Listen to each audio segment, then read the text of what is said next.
நீங்க ஒர்க்குக்கு ஜாயின் பண்ணதுமே உங்க சேலரியில இருந்து பிஎஃப்க்குன்னு ஒரு அமௌண்ட் பிடிக்க ஸ்டார்ட் பண்ணிடுவாங்க. அது உங்க அக்கௌண்ட்ல இருந்து எவ்வளவு பிடிக்கிறாங்களோ அதே அமௌண்ட்டை உங்க பிஎஃப்க்கு உங்க கம்பெனியும் கான்ட்ரிபியூட் பண்ணும். சப்போஸ் உங்ககிட்ட இருந்து ஒரு 1000 rupees பிஎஃப்காக பிடிக்கிறாங்கன்னா உங்க கம்பெனியும் அதே 1000 rupees உங்க பிஎஃப்க்கு கான்ட்ரிபியூட் பண்ணும். உங்க பிஎஃப் அமௌண்ட் எல்லாமே ஒரே பிஎஃப் அக்கௌண்ட்ல தான் ஸ்டோர் ஆகி இருக்கும். எப்பவுமே உங்க சேலரியில இருந்து மினிமம் 12% தான் பிஎஃப்க்குன்னு பிடிப்பாங்க. சப்போஸ் நீங்க 12% மேல, அதாவது ஒரு 15% பிஎஃப்க்கு கான்ட்ரிபியூட் பண்றீங்கன்னா உங்க கம்பெனி அதே 15% தான் கான்ட்ரிபியூட் பண்ண மாட்டாங்க. அவங்க அதே 12% தான் கான்ட்ரிபியூட் பண்ணுவாங்க. சப்போஸ் நீங்க உங்க பழைய கம்பெனி விட்டுட்டு நீங்க புது கம்பெனிக்கு வேலைக்கு போனீங்கன்னா உங்க புது கம்பெனில உங்களுக்கு புதுசா ஒரு பிஎஃப் அக்கௌண்ட் ஓபன் பண்ணி தான் உங்களுக்கு பிடிக்க ஆரம்பிப்பாங்க. அதனால உங்களுக்கு ஏகப்பட்ட ப்ராப்ளம் பின்னாடி வரும். டக்குன்னு உங்களால உங்களோட பிஎஃப் மணியை வித்ட்ரால் பண்ண முடியாம போகலாம். இல்லனா கேஒய்சி ப்ராப்ளம் வந்து மல்டிபிள் அக்கௌண்ட்டை ஹேண்டில் பண்ண முடியாம போகலாம். இந்த மாதிரி ப்ராப்ளம் வராம இருக்க நீங்க பழைய கம்பெனில இருந்து வேலையை விட்டு நிக்கும்போது உங்க பிஎஃப் மணியை நீங்களே ட்ரான்ஸ்ஃபர் பண்ணிக்க முடியும். இதனால நீங்க 2-3 அக்கௌண்ட்டை ஹேண்டில் பண்ணவே தேவையில்லை. அப்புறம் நீங்க மணி வித்ட்ரா பண்ணணும்னு நினைச்சா கூட ஒரே அக்கௌண்ட்ல இருந்து ஈஸியா வித்ட்ராலும் பண்ணிக்க முடியும். சரி, இப்போ பிஎஃப் மணியை எப்படி ஈஸியா ட்ரான்ஸ்ஃபர் பண்ணலாம்னு பாப்போம். அதனால இந்த வீடியோவை ஸ்கிப் பண்ணாம ஃபுல்லா பாருங்க. பழைய கம்பெனி பிஎஃப் அக்கௌண்ட்ல இருந்து புது கம்பெனிக்கு மாத்துறதுக்கு நான் கீழே கொடுத்திருக்க இந்த வெப்சைட்டுக்குள்ள ஃபர்ஸ்ட் வந்துருங்க. இந்த பேஜ்ல லாகின் பண்ணிட்டு இங்க இருக்க வியூங்கிற ஆப்ஷனை கிளிக் பண்ணிக்கோங்க. இப்போ இதுல சர்வீஸ் ஹிஸ்டரின்னு ஒரு ஆப்ஷன் வரும். அதை இப்ப கிளிக் பண்ணி உள்ள போயிடுங்க.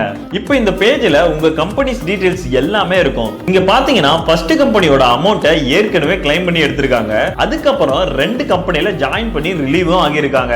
இப்போ நீங்க பிஎஃப் அமௌண்ட்டை ட்ரான்ஸ்ஃபர் பண்றீங்கன்னா இவங்க பண்ண அதே தப்ப பண்ணிடாதீங்க. இவங்க பிஎஃப் அமௌண்ட்டை ட்ரான்ஸ்ஃபர் பண்றதுக்கு முன்னாடியே நெக்ஸ்ட் கம்பெனிலயும் ரிலீவ் ஆயிட்டாங்க. இப்படி ரிலீவ் ஆகும்போது அந்த கம்பெனி ட்ரான்ஸ்ஃபர் ரெக்வெஸ்ட்டை அப்ரூவ் கொடுக்காமலே விட்டுடுவாங்க. அதனால நீங்க ஜாப் விட்டு நிக்கிறதுக்கு முன்னாடியே ட்ரான்ஸ்ஃபர் ரெக்வெஸ்ட்டை கொடுத்துருங்க. அப்போதான் நீங்க ஈஸியா ட்ரான்ஸ்ஃபரே பண்ண முடியும். இப்போ ட்ரான்ஸ்ஃபர் பண்ண இந்த மெம்பர் ஐடியை காப்பி பண்ணிக்கோங்க. இப்போ இங்க இருக்க ஆன்லைன் சர்வீஸ் ஆப்ஷன்ல 1 மெம்பர் 1 இபிஎஃப் அக்கவுண்ட்ங்கற ஆப்ஷனை கிளிக் பண்ணிக்கோங்க. இப்போ இந்த பேஜ்ல 2 ஆப்ஷன் இருக்கும், ப்ரீவியஸ் கம்பெனி அப்புறம் பிரசன்ட் கம்பெனின்னு. இதுல ப்ரீவியஸ் கம்பெனி சூஸ் பண்ணீங்கன்னா ப்ரீவியஸ் கம்பெனிக்கு ரெக்வெஸ்ட் போகும். அதுவே பிரசன்ட் கம்பெனி சூஸ் பண்ணீங்கன்னா இப்போ இருக்க பிரசன்ட் கம்பெனிக்கு ரெக்வெஸ்ட் போகும். இப்போ இதுல பிரசன்ட் கம்பெனி சூஸ் பண்ணிட்டு இங்க கீழே நீங்க காப்பி பண்ண மெம்பர் ஐடியை பேஸ்ட் பண்ணிடுங்க. நெக்ஸ்ட் இங்க இருக்க கெட் டீடைல்ஸ்ங்கற ஆப்ஷனை கிளிக் பண்ணிக்கோங்க.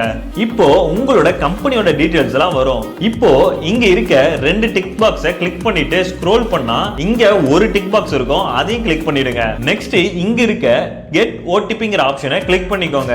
இப்போ உங்க ஆதார் ரெஜிஸ்டர்ட் மொபைல் நம்பருக்கு ஓடிபி வரும், அதை இங்க என்டர் பண்ணிடுங்க. நெக்ஸ்ட் பக்கத்துல இருக்க சப்மிட் பட்டனை கிளிக் பண்ணி சப்மிட்டும் பண்ணிடுங்க. இப்போ நமக்கு ட்ரான்ஸ்ஃபர் ரெக்வெஸ்ட் சக்சஸ்ஃபுல்லா சப்மிட் ஆயிடுச்சு.